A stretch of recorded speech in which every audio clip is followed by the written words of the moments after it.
hopefully for a little bit, we're back. Got a couple of assistants over here.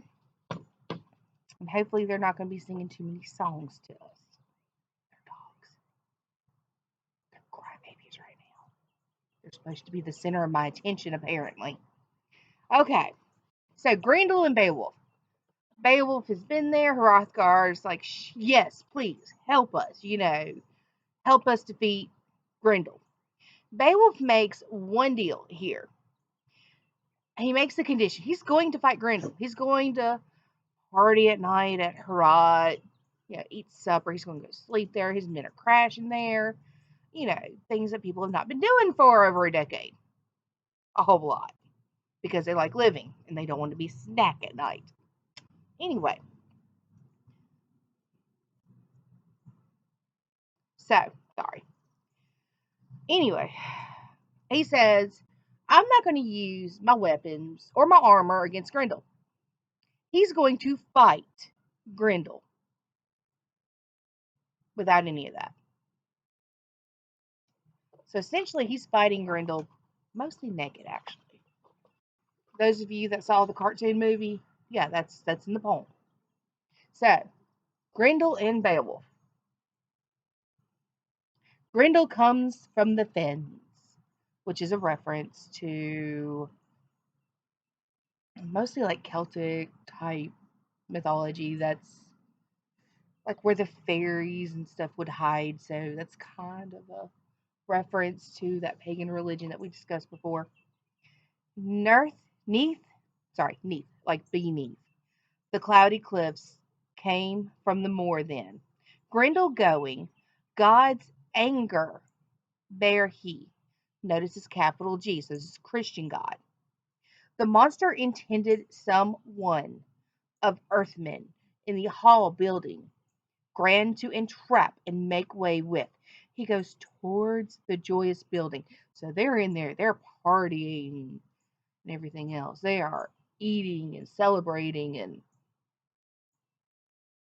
basically think of like a bar. Lots of celebrating and food and drinking and revelry going on. He went under welkin where, well, he knew of the wine joyous building, brilliant with plating, gold hall of earthmen. Not the earliest occasion. This was not his first visit there.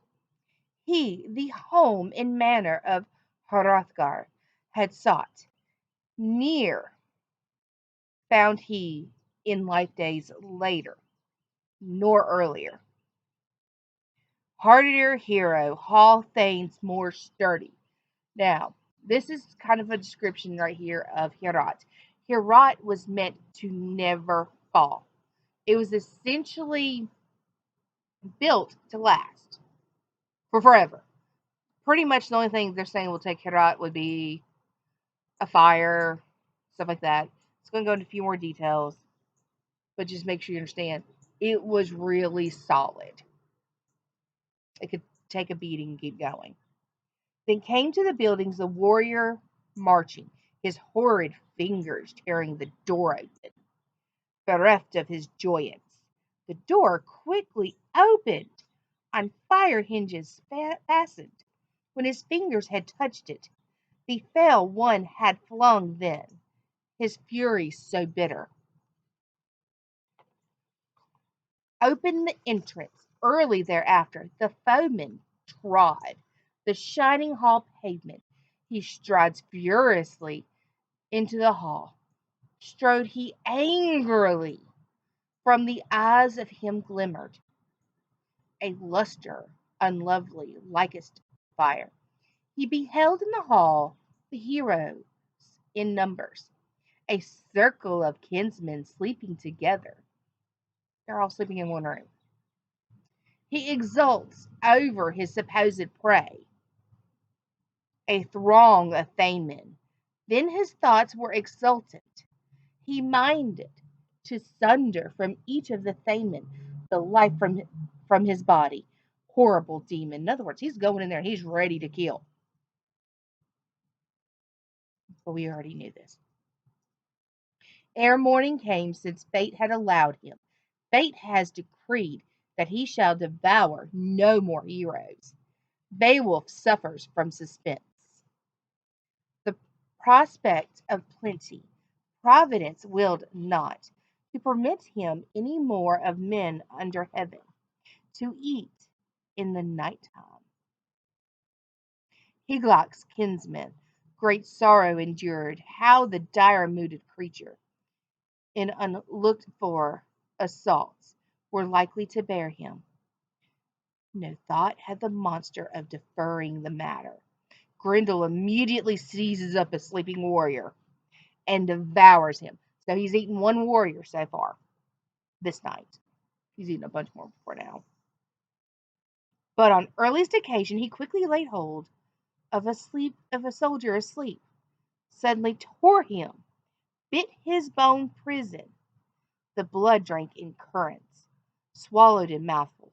He soon had the dead man's feet and hands too, eaten entirely. So he just ate the entire warrior, pretty much. Nearer he strode then, the stout-hearted warrior. Beowulf and Grendel grapple. This is like whenever they clash and they're grabbing at each other and they're trying to throw each other. They're each trying to get the upper hand. That's what they mean by grapple. Snatched as he slumbered, seizing with hand grip. Forward the foeman, foined with his hand. Caught he quickly the cunning deviser. On his elbow he rested, this early discovered the master of malice, that in Middle Earth's regions, near the whole of the heavens. Gotta pause for just a second. Alright, sorry, I had to pause it. Caught he quickly the ever cunning deviser. On his elbow he rested, this early discovered the master of malice, that in Middle Earth's region, neath the whole of the heavens, no hand grappler greater. The monster is amazed at Beowulf's strength.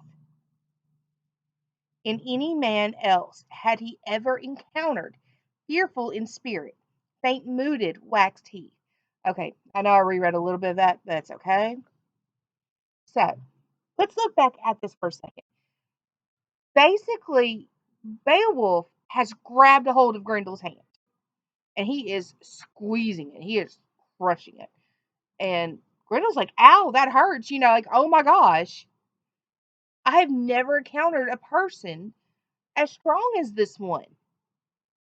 And so this description right here actually sets Beowulf apart from the rest of the warriors. He is not a mere mortal. He stands out from the regular man.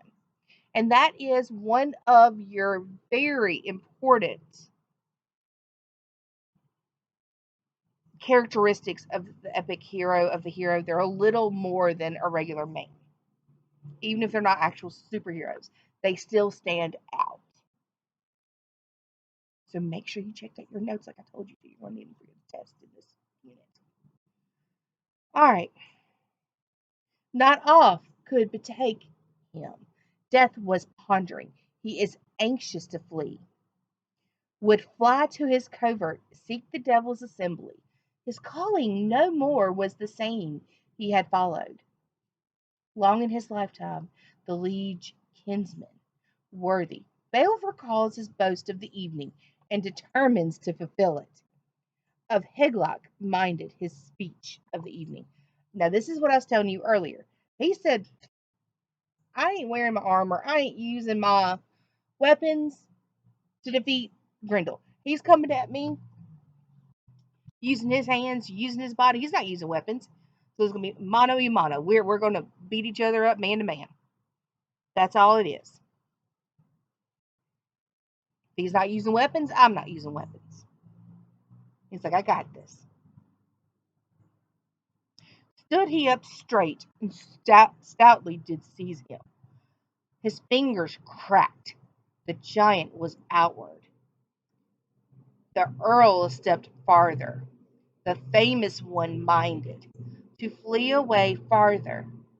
if he found an occasion, and often a way avoided delay, to fly to the fen moors, he fully was aware the strength of his grapple in the grip of his foeman.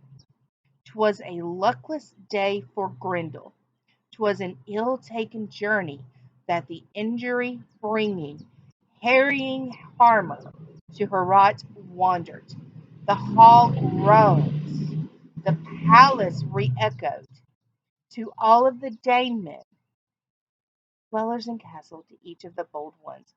Earlmen with terror, angry they both were.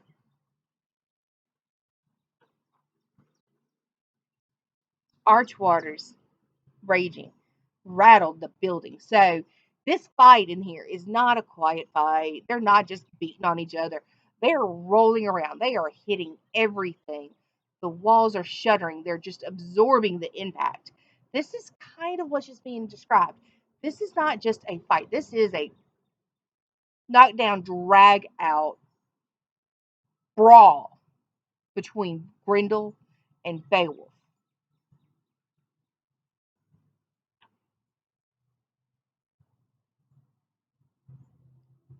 Excellent earth. Oh, I'm skipped a couple lines. 'Twas a marvelous wonder that the wine hall withstood then. The bold in battle bent not to earthward. Excellent earth hall, but within and without it was fastened so firmly in fetters of iron.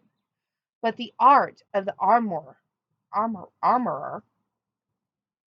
off from the sill there, bent mead benches many, as men have informed me, adorned with gold work, where the grim ones still struggle.